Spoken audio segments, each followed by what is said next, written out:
Graça e paz, queridos internautas. É um grande prazer estar aqui gravando mais uma live de família para edificar a sua vida e queremos dar continuidade ao nosso tema de no mundo de hoje, ou você se atualiza ou morre. Hoje nós vamos dar continuidade a esse tema que é de fundamental importância.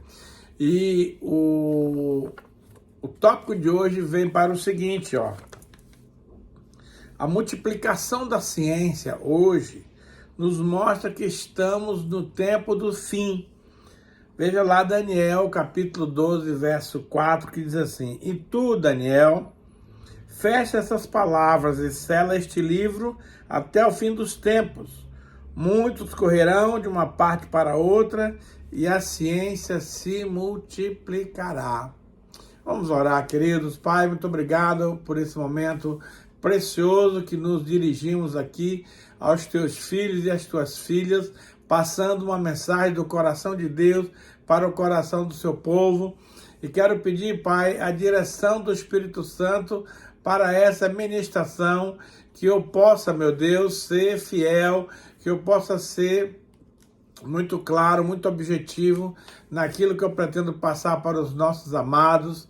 E, Senhor, que verdadeiramente o Espírito Santo também visite nesse momento cada um daqueles que estão nos assistindo e eles possam, Senhor, de coração aberto, de coração puro, receber essa palavra poderosamente nos seus corações, que vão lhes edificar e levar para uma vida nova, uma vida de sucesso e vitória na presença do nosso grande Rei. Em nome de Jesus que eu oro e agradeço. Amém. Queridos, você pode tranquilamente estar percebendo nesses últimos tempos a multiplicação da ciência. Por exemplo, eu estive nos Estados Unidos em 2017 e comprei um iPhone de última geração, chamado iPhone 8 Plus. Passaram-se 5 anos e agora eu tive que comprar o outro iPhone 13 para me manter atualizado, para me manter no momento, no mundo atual, que requer cada vez mais especialização e qualidades técnicas para atender a demanda, a necessidade das nossas vidas. Então, queridos, você pode perceber, por exemplo, quando tratamos de mudanças, que muitas coisas mudaram. Antigamente você tinha uma TV, um tubo enorme, grandona. Hoje você tem a Smart, que é uma televisão que tem uma série de recursos técnicos que te possibilitam a assistir e-mails e YouTube e Facebook, as redes sociais. Então, a televisão agora é Smart. Também nós vemos, queridos, que acabaram-se com as câmeras fotográficas, LP, CD, todas essas mídias ultrapassadas. Hoje está tudo modernizado. Acabou também as cartas, telegrama, telex, fax, e-mail. Agora é o WhatsApp, substitui tudo isso. Então, vieram as redes sociais, que têm causado uma revolução muito grande na comunicação entre as pessoas. Então você vê que em todas as áreas do conhecimento, na educação, na economia, no governo, as coisas têm se multiplicado na ciência. E ou você acompanha essa atualização, ou você fica para trás. Ninguém quer ficar para trás. Também no reino de Deus, as coisas também têm esta conotação. Por exemplo, nós temos que ver a maneira certa de fazer as coisas, precisam mudar. Antigamente você tinha um padrão, antigamente você tinha uma maneira de fazer as coisas. Hoje, forçosamente, você tem outras. Por exemplo, em 1 Coríntios 10, do 6 ao 12, nos ensina o seguinte: Ora, essas coisas se tornaram exemplos para nós, a fim de que não cobicemos as coisas más como eles cobiçaram. Então nós vemos que o povo judeu, durante o período que estava na transição do deserto, passaram por várias transformações, várias mudanças, e aqui nós encontramos algumas delas que eu quero compartilhar com você nessa tarde. Por exemplo, não vos passais, pois, idólatras, como alguns dele, porquanto está escrito, o povo assentou-se para comer e beber e levantou-se para divertir-se. Veja, idólatra é alguém que adora ídolos, mas não é só aquela imagem do catolicismo, das imagens de escultura, não. Hoje, qualquer coisa que você ponha entre você e Deus como objeto de predileção se torna um ídolo. Então, jogador de futebol, artista de cinema, um pastor, um líder, né? A esposa, o esposo, os filhos, o carro. Nossa, tudo isso são objetos que nós devemos usar, mas não com o impacto que muitas vezes nos leva a preferir essas coisas de modernidade em detrimento das coisas do reino de Deus. Ele colocou aqui, alguns dele, porquanto está escrito, o povo assentou-se para comer, beber e levantou-se para divertir. Evidentemente que o entretenimento, o divertimento é algo saudável, é algo que a gente aplaude, desde que praticado no momento certo, na hora certa. Você sabe que durante os momentos de culto na sua igreja, a preferência não é o entretenimento, a preferência é participar do momento de louvor ao nosso Deus, de adoração ao Senhor, de ouvir uma palavra, de manter comunhão com os santos.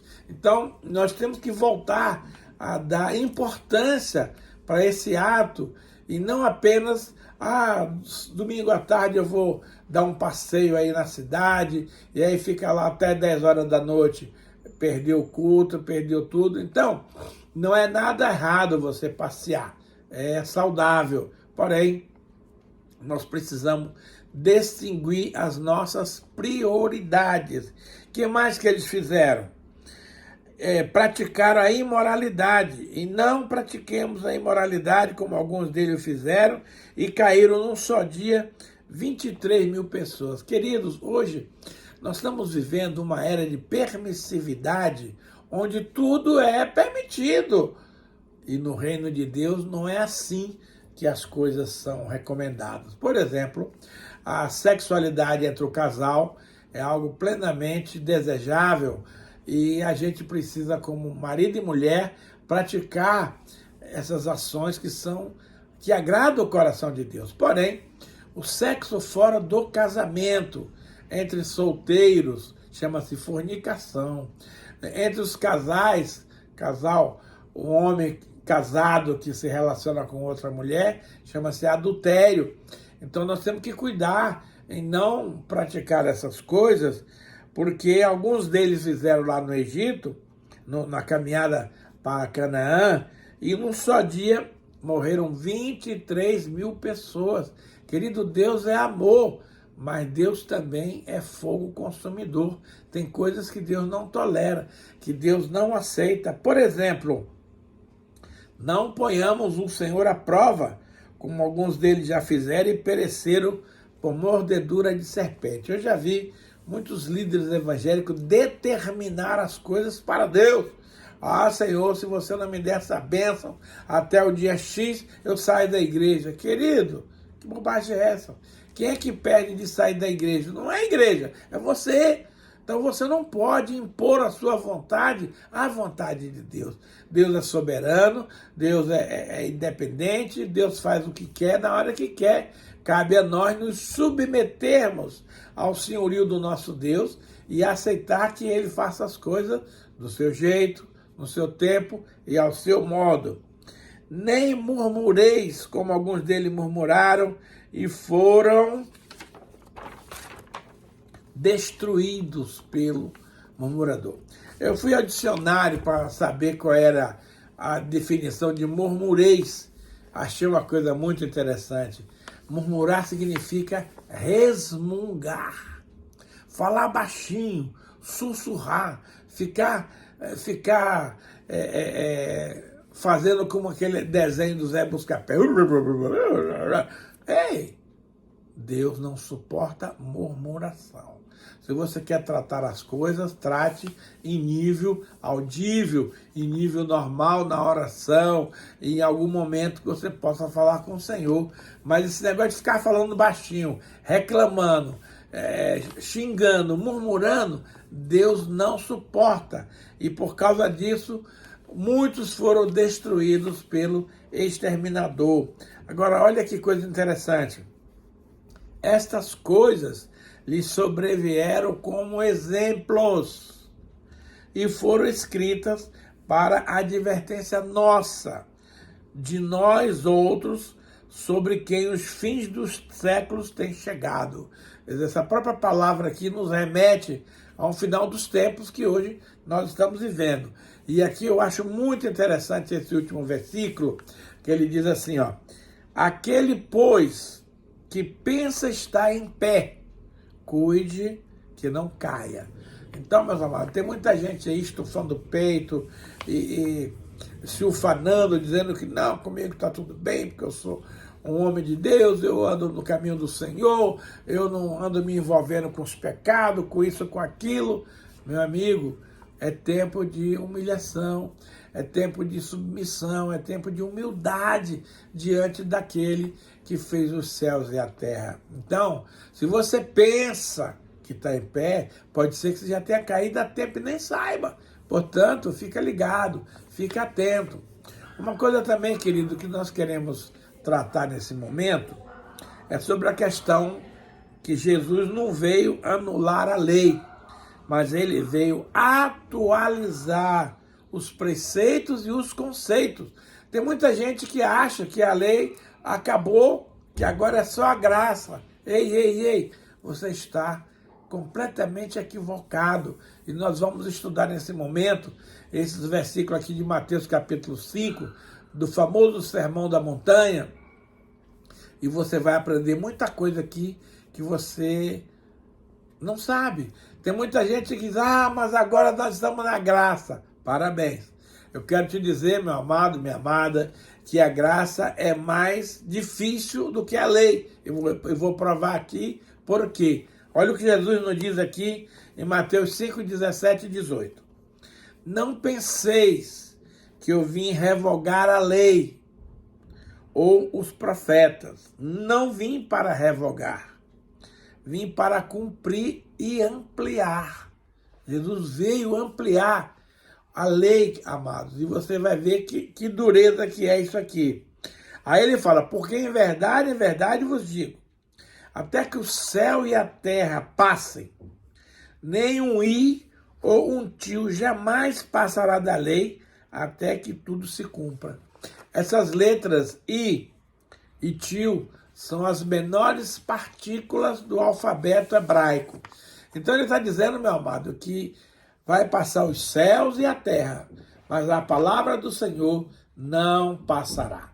Então, meu amado, vamos cuidar com os seus conceitos, com o que você acha, com o que você pensa de acordo com os tempos que nós estamos vivendo. Vamos ver alguns exemplos aqui que Jesus não veio cancelar, ele veio ampliar para o nosso entendimento. Por exemplo, em versículo 21 e 22 de capítulo 5 de Mateus, está escrito o seguinte: ouvistes que foi dito aos antigos, não matarás, e quem matar estará sujeito a julgamento. Isso aqui era a lei antiga. Aí Jesus vem e diz, eu, porém, vos digo que todo aquele que, sem motivo, se irá contra o seu irmão, estará sujeito a julgamento. E quem proferir um insulto a seu irmão, estará sujeito a julgamento do tribunal. E quem lhe chamar de tolo, estará sujeito ao inferno de fogo. Veja, esse primeiro aqui, matar, era um ato físico. Você pegava uma arma, ia lá e detonava. O daqui agora não. Ele diz que se você se irá com alguém, gente, como tem pessoas nos provocando, como tem pessoas nos tirando do sério. E aí ele fala, se você se irá sem motivo, que muitas vezes o nosso interlocutor também provoca, né? cria dificuldade, cria embaraços para a nossa vida e a gente termina tropeçando. Então ele diz que quem se irá contra o seu irmão estará sujeito a julgamento. Meu amado, como está os nossos relacionamentos entre a cristandade? E quem proferir um insulto a seu irmão estará sujeito ao julgamento do tribunal. Nossa, quem proferir um insulto.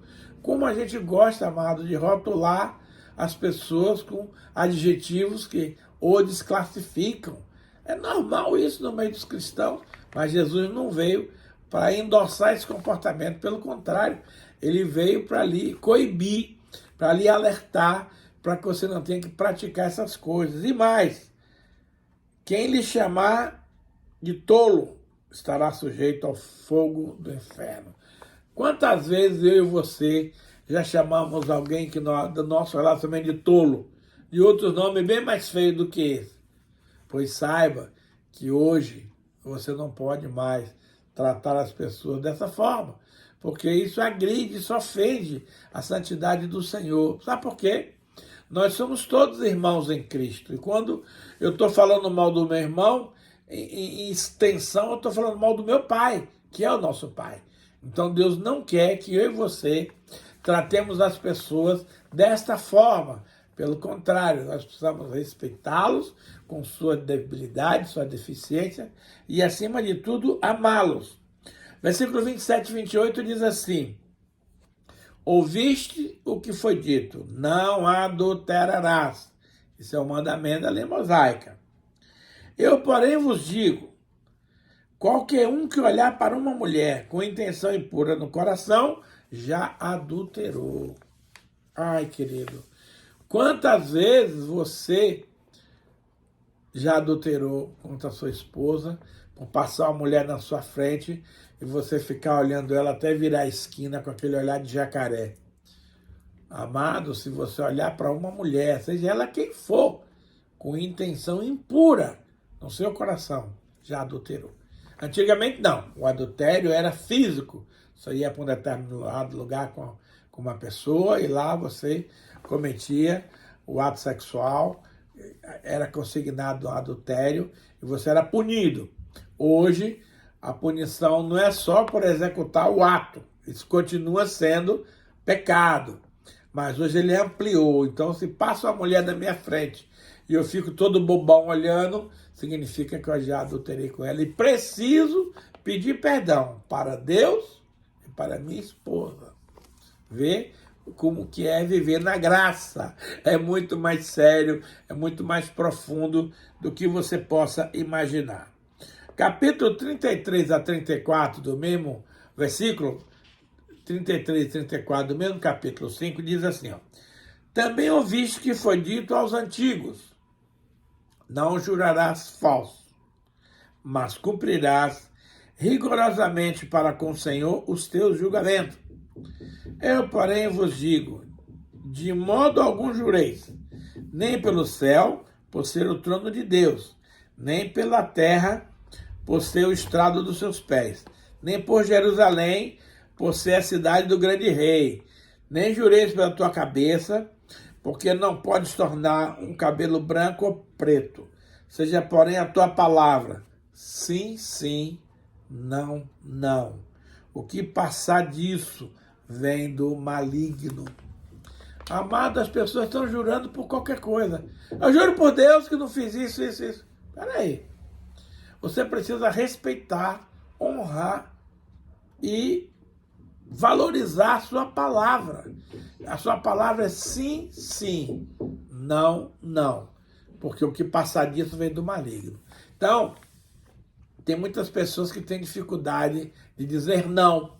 Então ela diz sim com a boca, mas diz não com o coração.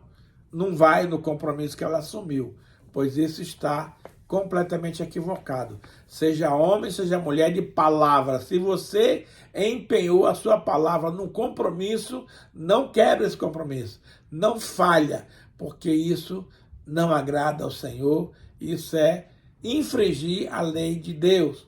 Então você não tem que estar aí jurando. Eu não preciso jurar. Eu falo a verdade, ponto final. Se você acreditar, ótimo. Se não acreditar, eu não vou. Eu não preciso jurar por nada. A minha palavra, ela é única. Eu afirmo que fiz o que não fiz e estamos conversados. Um outro tema também está, capítulo 5, 38 a 41, que diz assim: ouviste o que foi dito, olho por olho, dente por dente.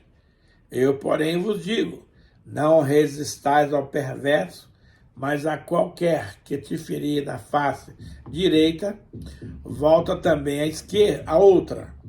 E ao que quer demandar contigo e tirar-lhe a túnica, deixa-lhe também a capa. Se alguém te obriga a caminhar 1 milha, vai com ele 2. Meus amados, como nós ainda vivemos na lei antiga. Essa aqui era chamada lei de talião. Olho por olho, dente por dente, pé por pé, queimadura por queimadura. Então, se você cometesse um desses deslizes contra alguém, você seria penalizado na mesma reação que você fez. Mas essa era uma lei que já foi abolida há muito tempo. Hoje nós precisamos amar as pessoas e não retribuir o mal com o mal, mas retribuir o mal com o bem. Então, ele diz aqui, ó, se alguém te ferir na face direita, dá a outra. Se alguém te obrigar a caminhar 1 milha, vai com ele 2. Se alguém demandar e tirar a túnica, dá também a capa. Então, o conceito de Jesus é bem mais amplo, é bem mais completo do que aquilo que a gente pode pensar. Então, nós estamos vivendo em tempos que precisamos atualizar os nossos conceitos. E como, amado, nós temos que ampliar o nosso entendimento. Estou te mostrando aqui os aspectos da velha aliança e o que Jesus ordenou que fizéssemos. Então, Jesus não veio abolir a lei. Jesus não veio cancelar a lei. Pelo contrário, ele veio dar mais amplitude, mais abrangência, para que a gente possa realmente fazer aquilo que é da vontade de Deus. Um outro texto também, Mateus 5, versículo 43 a 48, que diz assim: ouviste que foi dito, amarás o teu próximo e odiarás o teu inimigo. Eu, porém, vos digo, amai os vossos inimigos e orai pelos que vos perseguem, para que vos torneis filho do vosso Pai Celeste. Olha só, porque ele faz nascer o seu sol sobre maus e bons, e vira chuva sobre os justos e injustos. Porque, aí ele explica, se amardes os que vos amam, que recompensa tendes? Não faz os publicanos também o mesmo? E se saudardes somente os vossos irmãos, que fazeis demais? Não faz os gentios também o mesmo? E aqui, meus amados, ele arremata com uma sentença fulminante.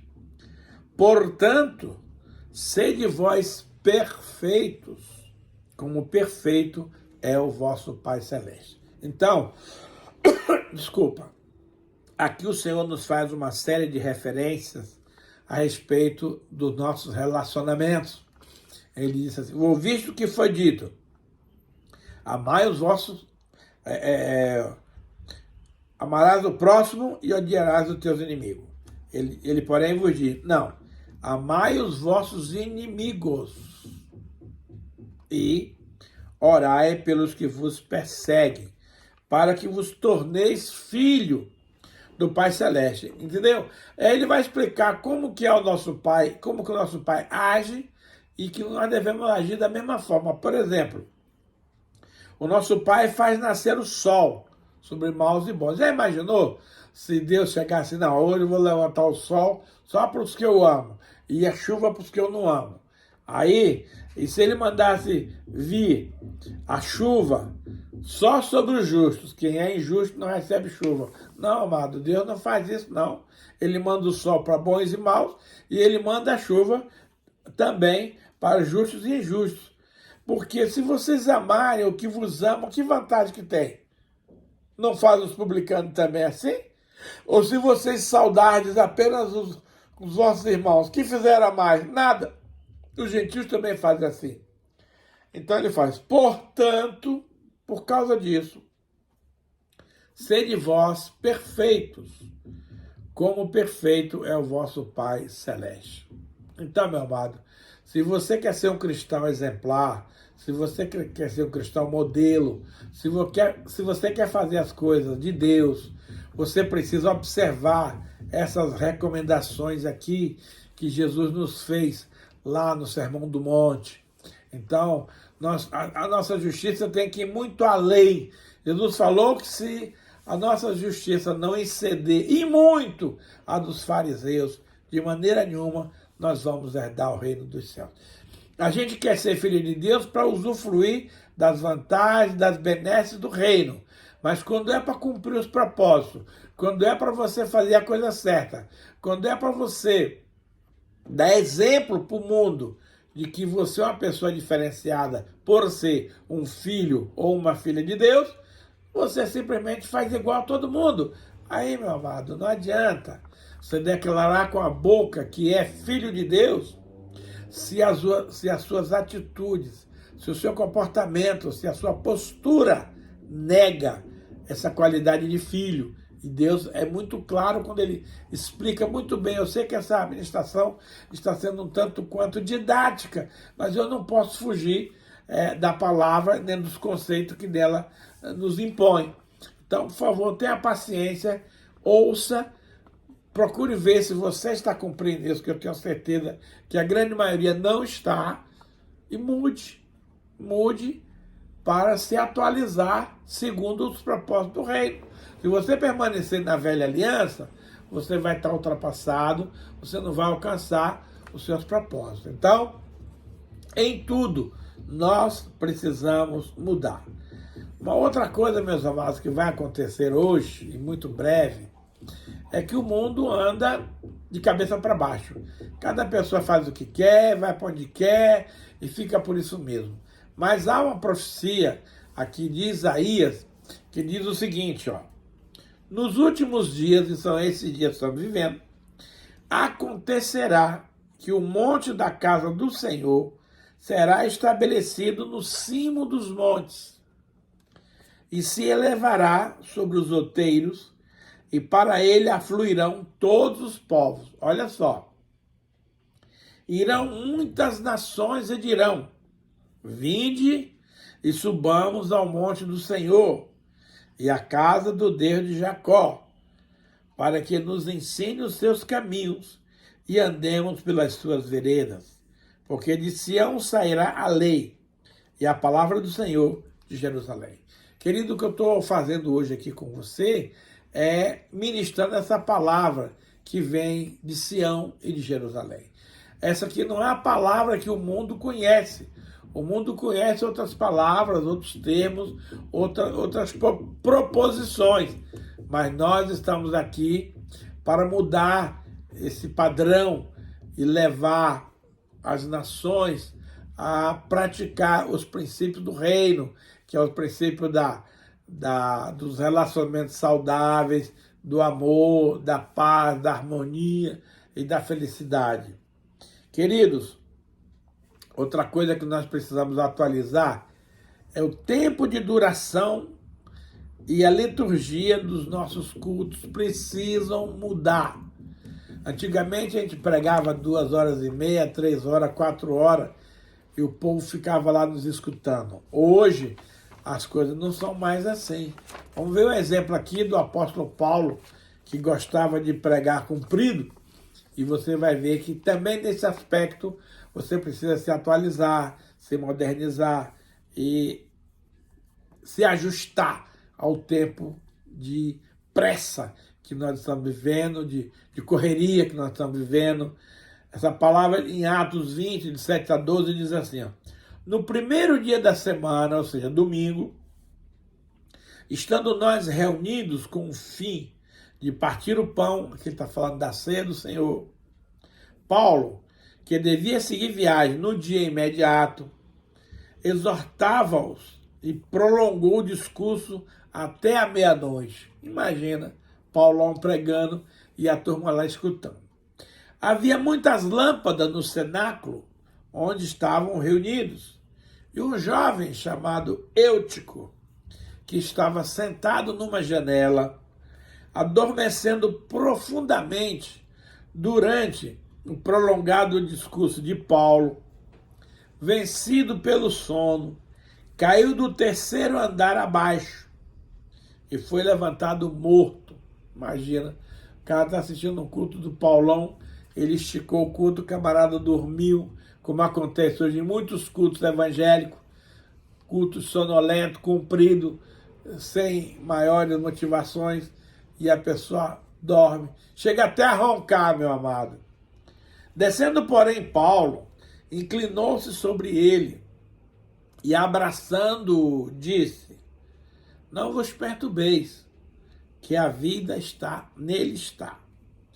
Subindo de novo ao terceiro andar, partiu o pão e comeu. Então, até então, ele não tinha realizado a ceia, estava só advertindo, exortando o povo lá e advertindo.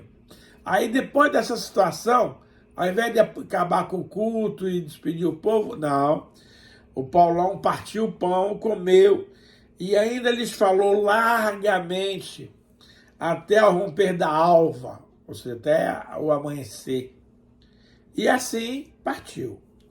Então conduziram o rapaz vivo e sentiram-se grandemente confortados. Amados, eu espero que no seu culto, na sua igreja, não tenha necessidade dos irmãos dormirem durante a sua pregação, mas fique esperto. Se o sermão se prolongar muito e não tiver muito fogo, o povo vai dormir. Então, hoje, eu consigo pregar em 1 hora. Eu prego, tenho louvor, aviso e já libero o povo para outros compromissos, para que ninguém fique enfadado. Nossos cultos, amado, tem que ser dinâmico, tem que ser objetivo, tem que ser atrativo, tem que ser atraente pela palavra, pelos louvores, e não com mecanismos humanos de ajuste, como é que chama aquele homem que fala sozinho lá no culto, agora eu me esqueci o nome, mas stand-by.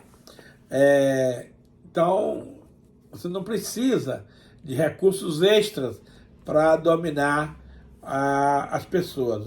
Stand-up, não, stand-up é aquele negócio da praia. Bom, agora eu não sei o nome desse negócio não, mas aqueles programas de humor que uma pessoa só, acho que é stand-up mesmo, vai lá e faz para atrair a atenção do povo. Aqui não, nós vamos ter que usar a palavra de Deus, a unção do Espírito e a sabedoria divina. Em Atos 28, 23, diz o seguinte: havendo-lhes marcado um dia, vieram um grande número ao encontro de Paulo, na sua própria residência. Então, desde a manhã até a tarde, ou seja, o dia inteiro, lhes fez uma exposição e testemunho do reino de Deus, procurando persuadi-los a respeito de Jesus, tanto pela lei de Moisés como pelos profetas. Então, querido, hoje não é pelo muito falar que você vai convencer alguém. Basta uma palavra que o Espírito Santo unja, pronto. O camarada já tem um impacto, já tem um encontro pessoal com Deus, e você não precisa de 1 hora, 2 horas, 3 horas de culto para tentar convencer alguém a se tornar um cristão. Paulo tinha essa dificuldade. E teve um momento que o rei Agripa falou: Paulo, por pouco você não me persuade a me tornar um cristão. Então, aqui nós não estamos para convencer ninguém a se tornar cristão. Por quê? Porque quem convence é o Espírito Santo. Eu apenas tenho que ser instrumento de Deus para comunicar as verdades de Deus. Amados, precisamos atualizar a nossa vida pelo discipulado moderno. O que é isso, pastor? Em Atos 4, 20 a 29, diz assim, ó, mas não foi assim que aprendestes a Cristo, se é que de fato o tendes ouvido e nele fostes instruído, segundo é a verdade em Jesus, no sentido de que, 2 pontos, quanto ao trato passado, os despojeis do velho homem, que se corrompe segundo as concupiscências do engano. Amado, você agora é nova criatura, você agora é nova vida. Não pode se embaraçar com os erros, com as coisas do passado que você fez, que tanto envergonhou o nome de Deus. Agora é tempo de mudança. Então você precisa despojar do velho homem e vos renovar no espírito do vosso entendimento. Ou seja, renovar a mente para aprender qual seja a boa, agradável e perfeita vontade de Deus para a sua vida. E vos revistais, além de renovar, você precisa se revestir do novo homem, criado segundo Deus, em justiça e retidão, procedentes da verdade. Amados irmãos, é muito importante você ter a percepção de quem você era no passado e de quem você é hoje. Deixa eu dizer uma coisa muito séria para você.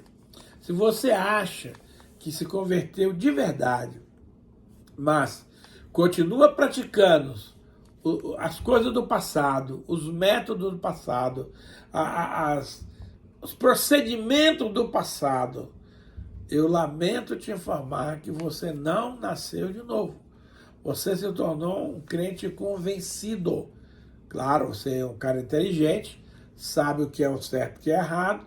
Então você entendeu pela sua mente que você precisa de Jesus, que você precisa se tornar um cristão. Ok, tudo bem por aí. Porém, se você não der provas palpáveis do seu novo homem, da sua nova vida, do que você pretende fazer para que as pessoas ao redor de você percebam. Poxa vida, eu percebo que o fulano de tal está diferenciado. Está mais assim, está mais assado. Não é a mesma pessoa. Beleza. Esse é um testemunho que engrandece ao Senhor e que prova que você verdadeiramente se converteu. Converter quer dizer mudar de direção. Então, se você se converte, mas continua na mesma direção, tem alguma coisa errada com você.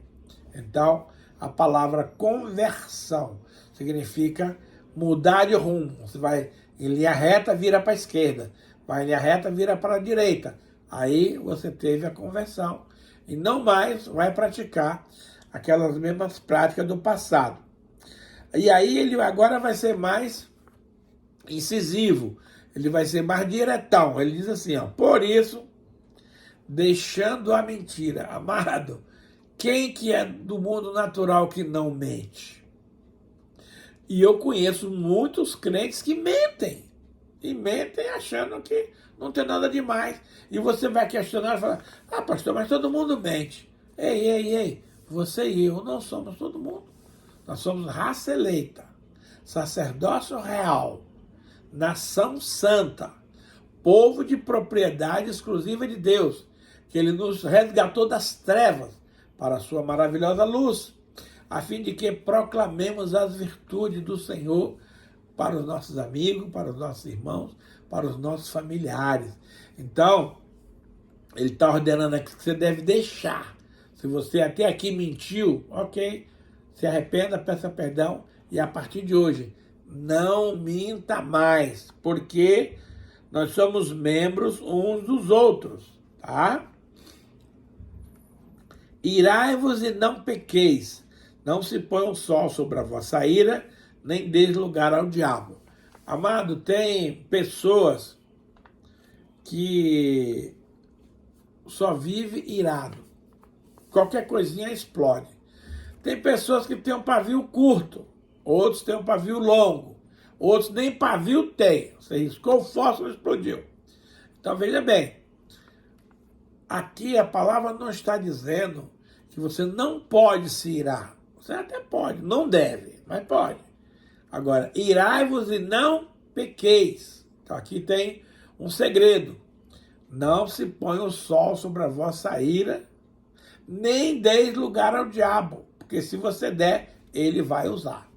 Então, pôr o sol sobre a vossa ira significa que você não resolveu o teu assunto de hoje e passou para amanhã. Aí você já deu lugar ao diabo. Então, nós até podemos nos irar por algum motivo, por alguma razão, mas durante o expediente daquele dia, você precisa restaurar sua comunhão, sua comunicação, seu relacionamento com a pessoa com a qual você se irou. Isto é muito importante, tá? Então, meus queridos e amados irmãos, nós precisamos ter essa concepção. A pessoa, pastor, olhe por mim que o diabo está fazendo gato sapato. E eu pergunto, por que você deixa? O diabo não vai mexer com você se você não der trela, se você não der espaço, se você não der motivo, se você não der legalidade. Então, se o diabo está te atacando, é porque você está brincando com fogo, meu amigo. Para de brincar com fogo, senão você vai se queimar. Aquele que furtava, não furte mais. Antes trabalhe fazendo com as próprias mãos o que é bom, para ter como acudir ao necessitado. Aqui é outro negócio importante. Você precisa não mais furtar. Há uma diferença entre roubar e furtar. Roubar é quando você aponta uma arma para alguém e obriga ela a te devolver aquele bem que você quer. O furto não. O furto é uma coisa sutil. Você faz uma situação que a pessoa nem se dá conta, você passou a mão. Por exemplo, você no seu trabalho, você fica evangelizando as pessoas lá, falando da Bíblia. Você está furtando o tempo do teu patrão. Teu patrão te paga para você fazer um serviço secular e não para ficar evangelizando os outros. Ah, pastor, você é contra evangelizar? Não. Procure fazer isso no seu intervalo. Quando você estiver fora do serviço, você tem todo o tempo para fazer isso. Tá? E, finalmente, não saia da vossa boca nenhuma palavra torpe, mas unicamente a que for boa para a edificação, conforme a necessidade. E assim, transmita graça aos que ouvem. Eu quero orar, abençoar na sua vida e lhe fazer alguns pedidos. Por exemplo, prepare o material da ceia que nós vamos cear daqui a pouco. Então, eu quero avisar para os amados que a minha agenda do mês de setembro está aberta. Então, se você desejar um contato conosco, a pregação, faça contato e a gente vai combinar alguma coisa. Outra, quero lhe pedir que faça um compartilhamento dessa nossa mensagem para, no mínimo, 7 pessoas que você ama, a fim de que essa palavra seja mais ampliada para os nossos espectadores. Também eu lhe peço que se inscreva no nosso canal, porque assim, toda vez que sair uma pregação, o canal vai te avisar que tem aquela pregação para você assistir. Também não esqueça de dar um like aí, dizendo se você gostou da pregação ou não. Agora vamos para a ceia. Eu quero te apresentar aqui o vinho e o pão, e dizer que o Senhor Jesus, na noite que foi traído, tomou o pão e disse: esse é o meu corpo que é dado por vós. Fazei isso em memória de mim. Por semelhante modo, ele pegou o cálice e disse: esse cálice é o cálice da nova aliança no meu sangue. Fazei e bebei todas as vezes em memória de mim. Porque se comeres o pão, beberes o cálice sem entendimento, você está negligenciando a obra do Senhor. Então, Deus quer que você faça as coisas por entendimento, por sabedoria e por obediência. Então, Pai, nós queremos consagrar esse pão, esse vinho ao Senhor, e vamos tomar, Pai, essa ceia em homenagem a Jesus, em honra ao Senhor, renovando os nossos votos, renovando a nossa aliança de filhos e filhas do Deus vivo, para que assim o Senhor possa abençoar mais e mais as nossas vidas. Tomemos em nome de Jesus.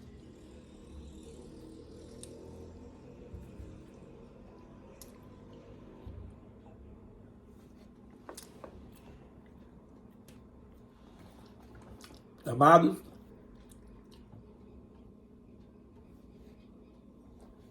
eu quero te dar a oportunidade de semear uma oferta no nosso ministério, Jesus do Pão da Vida, para que esse trabalho possa ter continuidade. Aqui está, na sua telinha, os PIX dos nossos bancos, onde você pode fazer uma semeadura. No Santander é 41 99979 6625. No Bradesco, 039 028 035 68. E no Banco Itaú, aplieseralmeida@hotmail.com. Faça a sua semeadura e nós vamos orar te abençoando. Senhor, muito obrigado por essa ministração. Peço que o Espírito Santo complete para aquilo que eu falhei, mas que o Senhor venha, meu Deus, abençoar as nossas vidas e, na permissão do Senhor, na próxima semana estaremos aqui de volta em nome de Jesus. Amém.